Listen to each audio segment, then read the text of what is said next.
यार आजकल ना फोटोग्राफी इतनी कॉमन हो गई है कि हर किसी के पास में अमेजिंग से फोन है, अमेजिंग से कैमराज हैं और हर कोई अमेजिंग फोटोज लेना चाहता है। जब आप इस पूरे प्रोसेस की बात करते हो तो कई बार क्या होता है कि आपको कॉन्सेप्ट को समझने के लिए वैसे तो आपके पास में काफी लंबी लंबी वर्कशॉप्स होंगी जो आपने शायद अटेंड करी होगी, या बड़े बड़े वीडियोस होंगे जो आपने देखे होंगे, सारे कॉन्सेप्ट के बारे में आपने पढ़ा होगा। पर कभी ना कभी क्या होता है, एक कंफ्यूजन सा पैदा होता है, या कई बार हम लोग काफी बिजी होते हैं तो हमें जो सारे कॉन्सेप्ट्स हैं, सारे बेसिक्स हैं फोटोग्राफी के, वो अगर हमको कुछ ही मिनटों में मिल जाए तो मजा आ जाता है। और यही एक रीजन है कि मैं आपके लिए वीडियो कर रहा हूं which is photography basics in just 5 minutes. आप ये वीडियो देख लेंगे तो आपका जो फोटोग्राफी बेसिक्स के जो कॉन्सेप्ट्स हैं, जो सभी चीजें हैं, वो वादे के साथ में, दावे के साथ में क्लियर हो जाएगी। ज्यादा बातें नहीं करेंगे। मैं हूं अखिल ऑलमोस्ट सोशल से। अगर आप चैनल पे नए हैं तो सब्सक्राइब कर लेना, वीडियो को लाइक कर देना अगर वीडियो पसंद आता है तो। जो आपको इधर दिख रहा है और इनफैक्ट इधर भी दिख रहा है, ये सभी चीजें जिनके बारे में हम बात करेंगे फोटोग्राफी बेसिक्स इन 5 मिनट्स वाले वीडियो में। What is photography? फोटोग्राफी 2 शब्दों से बना है। फोटो का मतलब होता है लाइट, ग्राफी का मतलब होता है ड्राइंग। तो एक तरीके से ये क्या हो गया, ड्राइंग विद लाइट। इसका मतलब ये समझ लीजिए फोटोग्राफी में लाइट का जो मेन रोल होता है वो इतना ज्यादा मेन रोल होता है कि अगर आप उसको इग्नोर करेंगे तो आपके फोटोज डेफिनेटली बिगड़ने वाले हैं। तो चलिए, ये तो हो गया फोटोग्राफी होती क्या है। अब जो अगले 5 बहुत ही इंपॉर्टेंट टर्म्स हैं, मैं आपको एक ही साथ एक चार्ट का यूज करके उसकी हेल्प से बताने की कोशिश करता हूं। एक्सपोजर का मतलब होता है कि लाइट कितनी ज्यादा अवेलेबल है उस पर्टिकुलर फोटो में या पर्टिकुलर सीन में। अगर बहुत ज्यादा लाइट होती है, जैसे आप यहां पे देखिए 0 है, +1 +2 +3, अगर ये जो आपकी एक्सपोजर है वो +3 के साइड में या +2 के साइड में होती है, इसका मतलब ये है कि जो आपका जो फोटो है वो काफी ज्यादा ब्राइट होगा। वहीं पे अगर आपका जो इमेज है, जो आपकी फोटो है, वो -3 -2 के साइड में होती है तो आपका जो एक्सपोजर होगा उसमें वो बहुत ज्यादा डार्क होगा। आपको ऑप्टिमम फोटो के लिए ये चीज कोशिश करनी पड़ेगी कि आपका जो फोटो हो, जो मीटर दिखा रहा है, एक्सपोजर मीटर दिखा रहा है, वो 0 के जितना पास में हो उतना अच्छा रहेगा। नेक्स्ट है अपर्चर। अपर्चर मतलब होता है कि आपके लेंस के जरिए आपके कैमरा के सेंसर में कितनी लाइट आ रही है। एक तरीके की दरवाजा मान लीजिए आप, जो आपके लेंस में होता है, तो जो आपको अपर्चर का जो द्वार है वो एकदम बहुत ज्यादा खुला हुआ है। इसका मतलब आपकी जो अपर्चर की वैल्यू है वो है f1.4।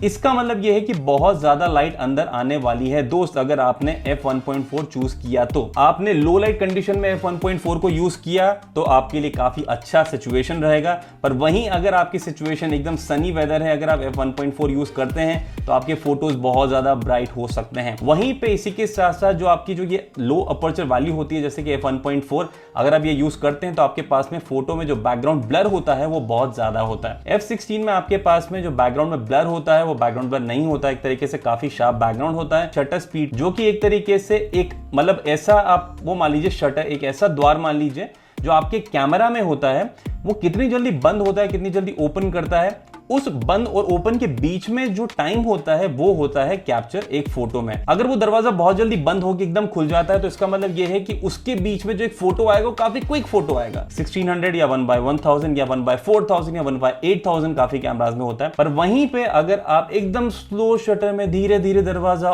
खोलेंगे, फिर धीरे धीरे बंद करेंगे, तो वहां पे जो आपका जो फोटो आएगा वो ब्लर हो सकता है। इसी चीज को आप बोलते हैं लॉन्ग एक्सपोजर। और वहीं पे आपको ये चीज ध्यान रखनी होगी कि अगर आप 1/50 या 1/30 के नीचे जाते हैं तो आपको स्टेबिलिटी की बहुत जरूरत होती है, आपको ट्राइपॉड की जरूरत होती है। आप एक चीज और समझिए, अगर आप एकदम लो शटर स्पीड रखते हैं जैसे कि 1.6 है तो यहां पे आपके पास में ब्राइटर फोटोज आते हैं। जैसे जैसे अगर आप क्विक शटर स्पीड रखते हैं तो आपके पास में डार्कर फोटोज आते हैं। उसके बाद में नेक्स्ट है ISO। तरीके से सेंसिटिविटी होती है लाइट की। अगर आप 6400 या 3200 रखते हैं तो आपको ये ध्यान रखना पड़ेगा, आप इस पर्टिकुलर चीज को तभी रखिए जब आपके पास में लो लाइट सिचुएशन है।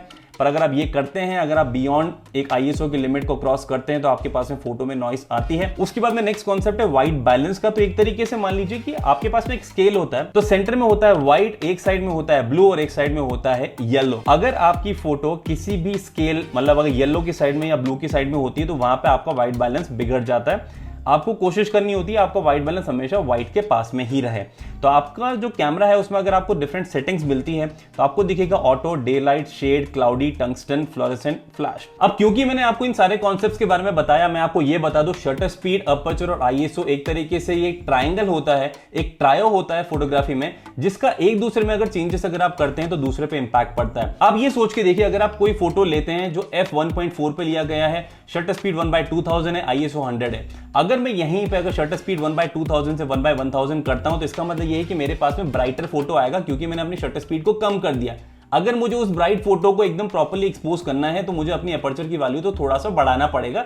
तो मान लीजिए इस एग्जांपल में मैंने अपनी जो अपर्चर वैल्यू है उसको f1.4 से कर दिया f2, जिससे मेरा जो फोटो है वो हो गया एकदम प्रॉपर। और ये जो गैप्स होते हैं, जो एडजस्टमेंट्स होते हैं, इसको बोला जाता है स्टॉप्स, जिसके बारे में मैंने एक वीडियो ऑलरेडी किया हुआ है काफी टाइम पहले। तो मैं अगर हो सकेगा तो उसका जो लिंक है आपको डिस्क्रिप्शन में मेंशन कर दूंगा। अब जो नेक्स्ट चीज आती है वो है आपके कैमरा के मोड्स। आपको पता होगा आपके कैमरा में ये जो डायल होता है, जहां पे लिखा होता है, आप जैसे ये देखेंगे यहाँ पे लिखा होता है MASP। तो सबसे पहले मैं बात करता हूं ऑटो मोड के बारे में, जिसका मतलब ऑटोमेटिक है, जहां पे हर एक कैमरा की सेटिंग ऑटोमेटिकली चूज होती है, आपको कुछ नहीं करना पड़ता है। उसके बाद में आपके पास में आता है मैनुअल मोड, जहां पे आपको हर एक चीज मैन्युअली चेंज करनी पड़ती है, which includes your shutter speed, aperture, ISO, exposure, metering, ये सभी चीजें, मतलब there are a lot of things जो आप वहां पे चेंज कर सकते हैं मैन्युअली। उसके बाद में आपका है शटर प्रायोरिटी, जहां पे आप शटर स्पीड चेंज करना आपके कंट्रोल में होता है, बाकी चीजें ऑटोमेटिकली हो जाती है। उसके बाद में नेक्स्ट है आपका अपर्चर प्रायोरिटी, जो कि होता है यूजुअली A या फिर AV।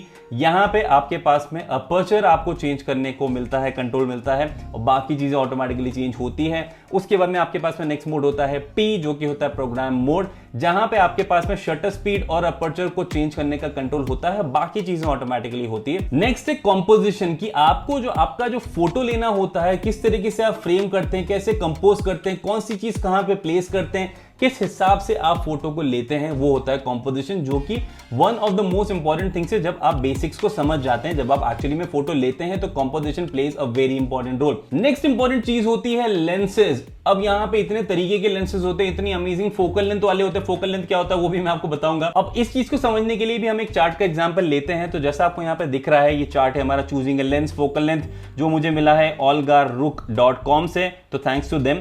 अब आप ये समझिए, ये आपका ताजमहल है, ये आपका एक सब्जेक्ट है, मतलब ताजमहल भी आपका सब्जेक्ट ही है। अब ये देखिए कि आपका ये कैमरा है, ये आपका सब्जेक्ट है।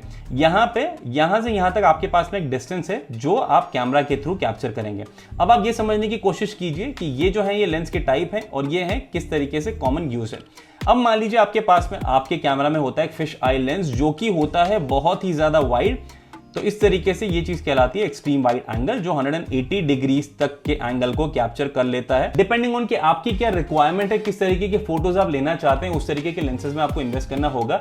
यहीं पे फोकल लेंथ के साथ साथ जो अपर्चर की वैल्यू होती है हर एक लेंसेज की, वो डेफिनेटली चेंज होती है। एकदम जो लो अपर्चर वैल्यू वाले जो लेंसेज आते हैं, जैसे कि f1.4 या f1.2, वो काफी महंगे आते हैं। वहीं पे जो सुपर टेलीफोटो लेंसेज होते हैं, जो प्रोफेशनल लेंसेज होते हैं, वो सारे काफी महंगे आते हैं। वो चीज आप समझेंगे आगे आने वाले वीडियोस में, जब हम लेंसेज के ऊपर एक वीडियो डेडिकेटेड जरूर करेंगे, जो आपको बेसिक अंडरस्टैंडिंग देगा चीजों के बारे में। नेक्स्ट है आपका फ्लैश। एक तो आपके कैमरा में इनबिल्ट फ्लैश होता है, जैसे कि आप देखेंगे ये होता है आपका इनबिल्ट कैमरा का फ्लैश। दूसरा होता है एक्सटर्नल फ्लैश। मेरा सजेशन रहेगा, जैसे जैसे आप प्रोग्रेस करते हैं वैसे आप समझेंगे कि इनबिल्ट फ्लैश में जो आउटपुट मिलता है आपको वो इतना अमेजिंग नहीं होता है, तो आपको एक्सटर्नल फ्लैशेस की तरफ मूव करना पड़ेगा, जिसके बारे में हम फ्यूचर में बात करेंगे। पर फिलहाल के लिए आपके लिए इतना समझना जरूरी है कि फ्लैशेस के ऑप्शन भी आपके पास पे एक्सटर्नल होते हैं, जो आप नॉर्मली इस माउंट पे लगाते हैं, जो आपको कैमरा के ऊपर देखने को मिलता है। And last not the least, आपके मेमोरी कार्ड्स, जो कि ये छोटू से मेमोरी कार्ड होते हैं, ये भी काफी इंपॉर्टेंट होते हैं। तो देखिए यहाँ पे आप ये देख लीजिए, सबसे पहले आपके पास में लिखा हुआ है 90 MB/s। इसका मतलब इसकी जो राइट स्पीड है कार्ड की, ये इतनी है। आप ये देख लीजिए, अगर आपका कार्ड की स्पीड जो है वो 30 या 30 के ऊपर है, तो that is a very good card. अगर आपका कार्ड क्लास 10 का भी होता है, बाकी U3 या V30 नहीं लिखा हुआ है उसमें, तो भी आपके लिए काम चल जाएगा। आपका जो ये स्टोरेज दिख रहा है 32 GB, ये कितना भी हो सकता है, डिपेंडिंग ऑन आपको कितने स्टोरेज की जरूरत होती है। तो ये हो गया आपका कार्ड, और ये हो गए आपके सारे के सारे techniques. And I tried my best कि मैं इसको जितनी जल्दी हो सके उतनी कोशिश करूं, और आई होप आपको ये सभी चीजें क्लियर लगेगी। अगर कुछ भी क्वेश्चन होता है तो you can always reach out to me on my Instagram, जो कि है अखिल खत्री, AKHILKHATRI। मैं इसी तरीके से अमेजिंग फोटोग्राफी, वीडियोग्राफी और फोटो एडिटिंग वाले वीडियोस करता रहता हूं। अगर आपको उन चीजों में इंटरेस्ट है तो सब्सक्राइब कर लीजिए। मैं आपको मिलूंगा अगले वीडियो में, तब तक के लिए अपना ध्यान रखिएगा।